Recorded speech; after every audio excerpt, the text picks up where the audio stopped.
हमारे पीरों ने, पैगंबरों ने, संतों ने, महात्माओं ने जब हमें नहीं बांटा तो ये नेता कौन होते हैं हमें बांटने वाले सब। इसलिए मैं कहता हूं गो बैक टू बेसिक्स। अपने ही ग्रंथ को उठा के पढ़ो और किसी का ग्रंथ में नहीं लिखा है कि किसी के प्रति घृणा करो।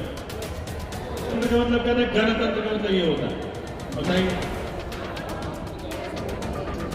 तो गणतंत्र कब बन जाए इसके लिए चिंता करना पड़ेगा हमसे। प्राप्त कराने के लिए तथा उन सब में व्यक्ति की गरिमा और राष्ट्र की एकता और अखंडता सुनिश्चित करने वाली बद्धता बढ़ाने के लिए दृढ़ संकल्प होकर अपनी इस संविधान सभा में आज तारीख 26 नवंबर 1949 को एतद द्वारा तो दिल में भाव भर जाते हैं।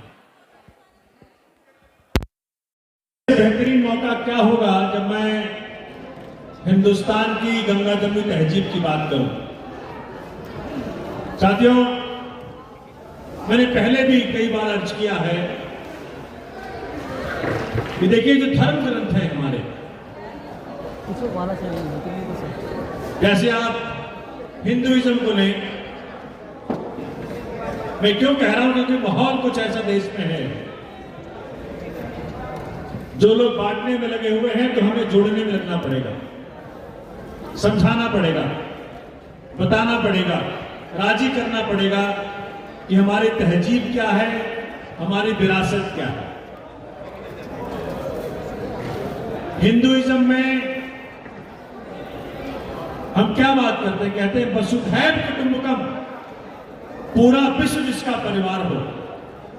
उस विश्व में हिंदू भी है, मुसलमान भी है, सिख भी है, ईसाई भी है, हर कोई है, पूरा विश्व जिसका परिवार। जब कुरान शरीफ में रब को याद किया तो कैसे याद किया? कहा रबुल मुसलमीन, ये नहीं कहा कि रबुल आलमीन। रबुल आलमीन कहा, रबुल मुसलमीन नहीं कहा। रब जब पूरे आलम का है, रबुल आलमीन कहा, रबुल मुसलमीन नहीं कहा। जब सिखिज्म के अंदर, गुरु साहब के अंदर जब बात करते हैं तो क्या कहा? एक नूर ते सब जग उपजया, कौन भले कौन मंदे।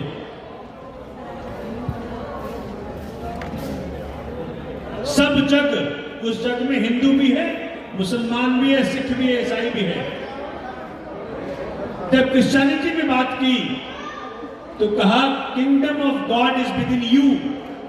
यू का मतलब क्या है? यू का मतलब क्रिश्चियंस नहीं है, हिंदू भी है, मुसलमान भी है, क्रिश्चियन भी है, सिख भी है, सब कोई है। तो मैं हमेशा ये बात कहता हूं कि जब हमारे पीरों ने, पैगंबरों ने, संतों ने, महात्माओं ने जब हमें नहीं बांटा तो ये नेता कौन होते हैं हमें बांटने वाले सब। इसलिए मैं कहता हूं गो बैक टू बेसिक्स। अपने ही ग्रंथ को उठा के पढ़ो और किसी का ग्रंथ में नहीं लिखा है कि किसी के प्रति घृणा करो। तो मैं हर हिंदू कहना चाहता हूं कि आप गीता पढ़ें, भगवत गीता पढ़ें, हर मुस्लिम कुरान शरीफ का एक एक शब्द पढ़े, उसको अपनाए, जीवन में लाए। हर क्रिश्चियन बाइबल पढ़े और हर सिख गुरु ग्रंथ साहिब पढ़े और उसको अमल में लाए। जिस दिन आपने अपने धर्मग्रंथ पढ़ लिए, उस दिन के बाद नेताओं को आपको बांटने की हिम्मत नहीं होगी। आपको बांटते क्यों हैं? मैं क्यों कह रहा हूं? क्योंकि ख्वाजा गरीब नवाज की दरबार की बात है, वहां सब जाते हैं, सबकी मन्नतें पूरी होती हैं। हिंदू हो, सिख हो, मुस्लिम हो, ईसाई हो, सब जाते हैं। फकीर किसी एक धर्म का नहीं होता, फकीर सबका होता है।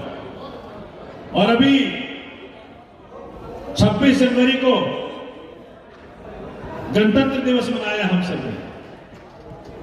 गणतंत्र है वो, गण। मैं स्कूल में गया एक दिन पहले 25 तारीख को, मैंने पूछा बच्चों को, भाई गणतंत्र का मतलब कहते हैं, गणतंत्र का मतलब ये होता है, बताइए। तो गणतंत्र गणतंत्र कब बन जाए, इसके लिए चिंता करना पड़ेगा हम सब। पाकिस्तान भी गणतंत्र हुआ था 1956 में, लेकिन वो गणतंत्र बन गया।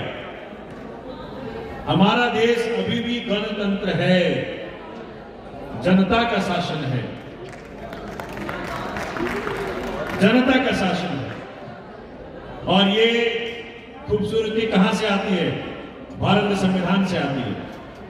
तो जितने लोग खड़े इस हॉल में, सब लोग खड़े हो जाएंगे और मेरे साथ भारत के संविधान का प्रेमल पढ़ेंगे। 4 लाइनों का है, खड़े हो जाइए एक बार, ध्यान करिए क्या कह रहा है संविधान आपका।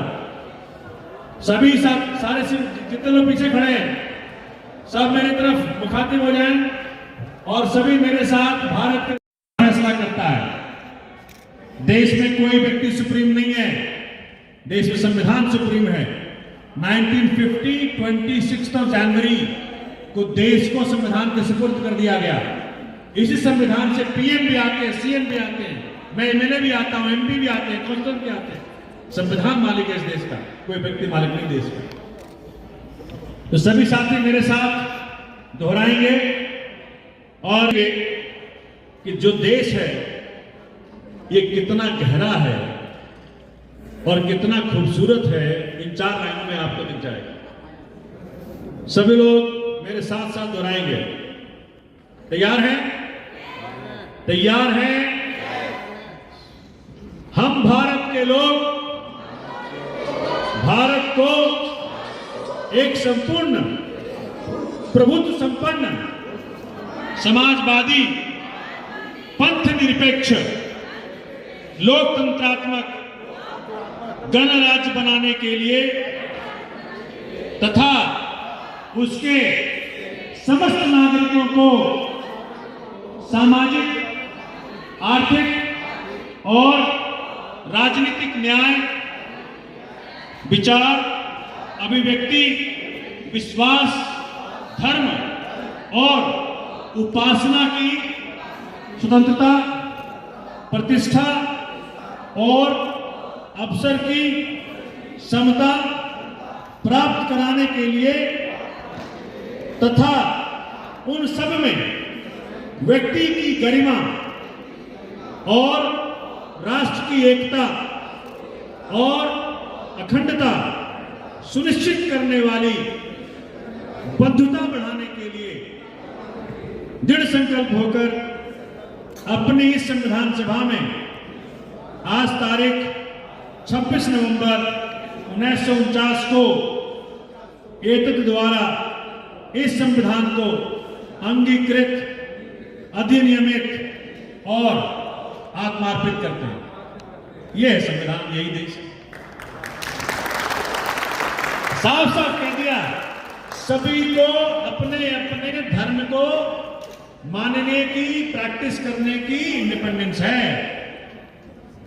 वो मैं चूंकि संविधान अकेला हूं, वकील हूं, पूरे संविधान में कहीं हिंदू, कहीं मुस्लिम, कहीं सिख, कहीं ईसाई नहीं लिखा। एक ही चीज लिखा है, क्या है वो? भारतीय।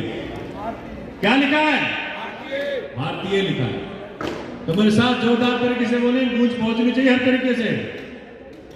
हम पहले भारतीय हैं। जोर से बोले, हम पहले भारतीय हैं। जोर से बोले, हम पहले भारतीय हैं, बाकी सब बाद में। हम पहले भारतीय हैं, बाकी सब बाद में। हम पहले भारतीय हैं, बाकी सब बाद में। ये है हिंदुस्तान, कभी डरना नहीं। क्या हिंदू, क्या मुसलमान, क्या सिख, क्या ईसाई। तो मैं इतने खूबसूरत कार्यक्रम का आयोजन करने के लिए इस्माइली साहब और पूरी टीम, मैं तो टीम का नाम लेना चाहूंगा क्योंकि टीम ने बहुत बेहतरीन तरीके से, और इस्माइली साहब से मेरा रिश्ता बहुत पुराना है। जब पाची में हम लोग लड़ रहे थे शुरू में, अन्ना आंदोलन, तब से एक बार इनके लिए जोरदार ताली बजा दो भैया इस्माइली साहब के लिए, ही डिजर्व्स दैट।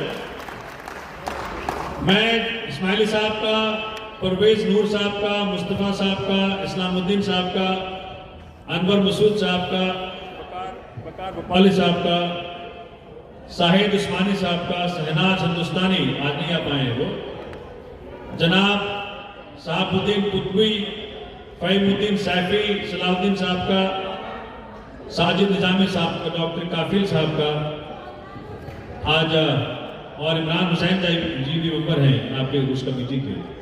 इन सभी साथियों का तहे दिल से, दिल की गहराइयों से बहुत बहुत धन्यवाद, बहुत बहुत मुबारकबाद। और हमारे ख्वाजा का जो मैसेज है वो हर जगह पहुंचा, हर घर पहुंचा, सबको आशीर्वाद पहुंचे, सबको उनकी दुआएं लगे और हिंदुस्तान को खासकर उनकी दुआएं लगे। बहुत बहुत धन्यवाद, बहुत बहुत शुक्रिया सर। बहुत बहुत शुक्रिया। हो गया सर, जबरदस्त। परवेज भाई अपना सम्मान ग्रहण कर लें। बहुत बहुत शुक्रिया। अली जनाब सम्मान किया जा रहा है। और अब मैं इस फोटो सेशन के बाद समय इनामात तकसीम करते हुए अली जनाब सोमनाथ भारती जी